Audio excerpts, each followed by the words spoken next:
Sétimo ano, vamos para a terceira aula, então, sobre a colonização portuguesa na América. Bem, na aula passada nós já vimos como foi os primeiros passos dos portugueses aqui no continente americano para explorar as riquezas desse território.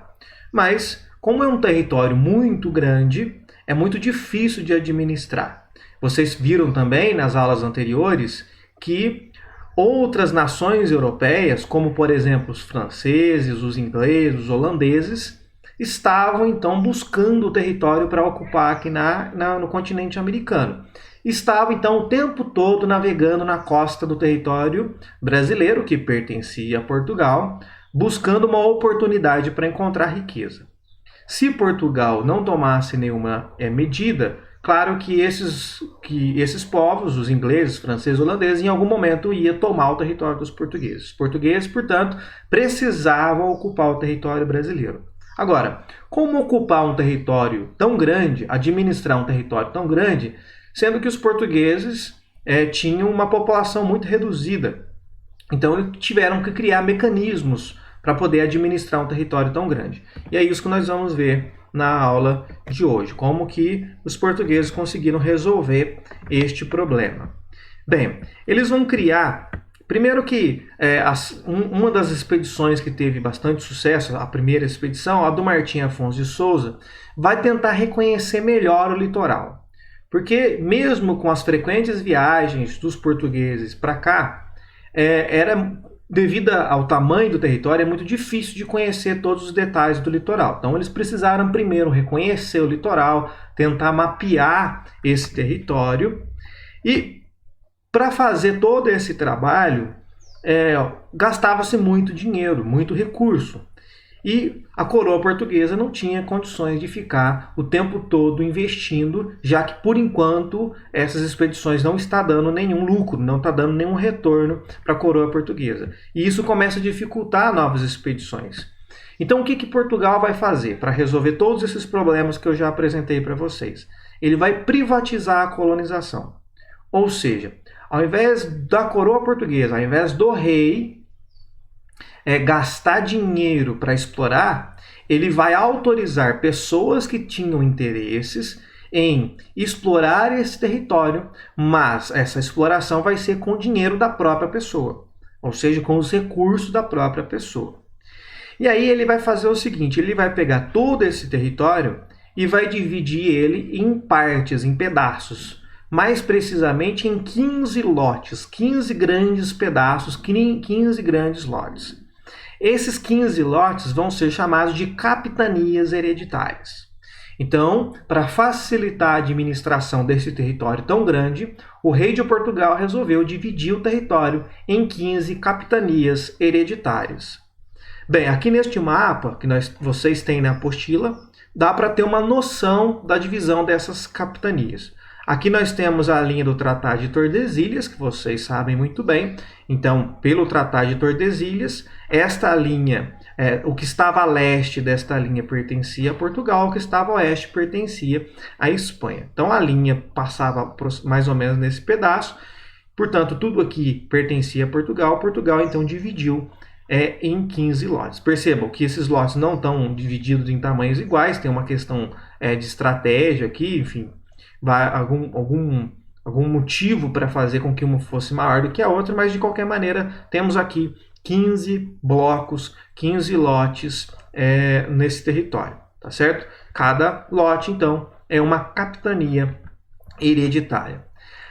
Como eu já disse, essas capitanias vão ser administradas por particulares, ou seja, por pessoas que não trabalhavam diretamente para o rei. São pessoas que tinham muito dinheiro e que queriam investir aqui na América. Essas pessoas que vão administrar as capitanias vão ser chamadas de donatários. Então, não era qualquer um que podia ser um donatário. Além de ser muito rico, eram aristocratas de confiança do rei, então eram já pessoas que tinham muitas posses em Portugal, sobretudo terras, e era muito próximo do rei, era de confiança do rei. A maioria deles eram fidalgos, então tinham alguns títulos de nobreza junto ao rei, era da nobreza portuguesa. E aí eles vão explorar então com os recursos próprios. Então com o seu próprio dinheiro eles vão explorar essa terra. Não vai ser com dinheiro do Estado português. Eles vão ficar com parte dos lucros daquilo que eles estão explorando no Brasil e vão arrecadar e pagar impostos ao rei de Portugal. Certo? Então eles têm que pagar imposto para o rei de Portugal da riqueza que produzem aqui. Só que eles também poderão cobrar impostos das pessoas que que sairão lá de Portugal e vão mudar para a América e que moravam dentro da sua capitania. Então, dentro dessas capitanias vão começar a surgir vilas. E aí, os moradores dessas vilas também terão que pagar os impostos daquilo que eles produziam nessa capitania. E aí, o donatário vai poder ficar com parte desse dinheiro. E também aplicavam a justiça, eles julgavam, podiam criar leis, até determinado ponto criar as leis, julgar as pessoas que estavam dentro desta capitania. Portanto, eles tinham muitos poderes. E um dos motivos também desse bloco de terra, desse lote chamado de capitania, é porque os donatários passam a ter o título também de capitão, porque eles vão comandar as tropas desses lugares. Então, para conflito contra os nativos, ou para poder fazer julgamento, a justiça com as pessoas, com os próprios portugueses que moravam com ele, que trabalhavam com ele, em caso de alguma disputa, alguma briga, assim por diante, algum crime. Então ele tinha que ter uma força armada para ele comandar. Então, capitania, porque o donatário, o administrador também tinha o título de capitão. Hereditário, porque caso ele quando ele morrer, o seu herdeiro tem direito a tudo que ele tinha. Então, a todos os poderes e toda a terra que ele tinha passa para o seu herdeiro. Não volta para o rei, continua com o herdeiro. Assim como acontecia com os títulos de nobreza naquele momento. Bem, existia um documento para oficializar a autorização deste donatário explorar a terra. E esse documento era chamado de Carta de Doação e o Foral. Então, com essa carta de doação e o foral, esses dois documentos, oficializava que aquele donatário tinha o direito de explorar aquela terra, ele recebe aquela terra, e também dá início às obrigações com o rei, tá certo? De seguir as determinações do rei. Algumas regras já vão estar todas inclusas aí. Então, ele pode explorar o território, mas como o rei tinha um acordo com a igreja, que vocês se lembram desde as grandes navegações, de propagar a fé católica, então os capitães também tinham que autorizar ali os jesuítas, os católicos, para catequizar os nativos e assim por diante. Então, tinha um documento que fazia com que ele recebia o direito de explorar a terra. Agora, vejam, esse documento dá o direito dele explorar a terra, mas não torna ele dono da terra. É quase o dono. A diferença é que ele não pode vender, tá certo? Então ele pode fazer o que ele quiser com essa terra, mas ele não pode vender a terra, porque a terra não pertence a ele. Ele só tem o direito de explorar a terra e não se desfazer dessa terra. Dentro dessas capitanias começam a surgir então as vilas, que com o passar do tempo vão se transformar nas primeiras cidades do território.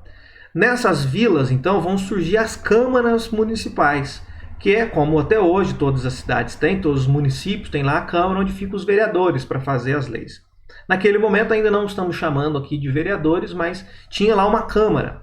E nesta Câmara vai ter um juiz, que era um juiz leigo, que vai ser escolhido pela própria localidade, para aplicar as leis, ajudar na criação e na aplicação das leis.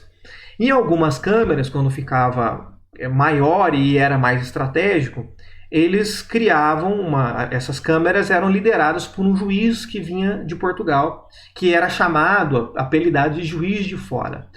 Então, quando o juiz não era escolhido pela população local, quando eu falo população local, gente, não estamos incluindo os mais pobres, não estamos incluindo os nativos, nada disso.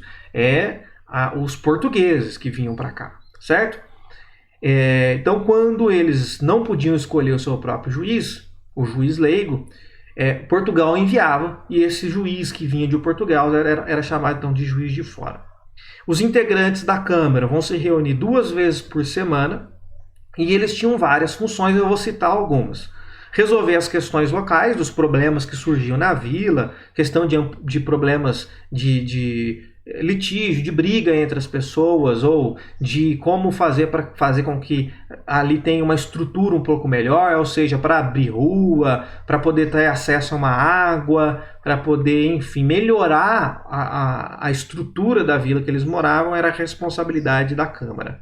Faziam a cobrança dos impostos e aplicavam as leis, como eu já disse anteriormente. E todas as questões da comunidade, com abastecimento de víveres, como água, comida e assim por diante. A questão da salubridade de higiene, ou seja, da limpeza, da organização da vila, tudo isso era responsabilidade das câmaras. Bem, eu vou encerrar essa aula por aqui para não ficar muito extensa, mas na próxima aula nós vamos ainda continuar falando das capitanias hereditárias, dessa estrutura que foi montada e como que ela vai ser organizada dentro desse território. Então, nós ainda falaremos das capitanias hereditárias na próxima aula.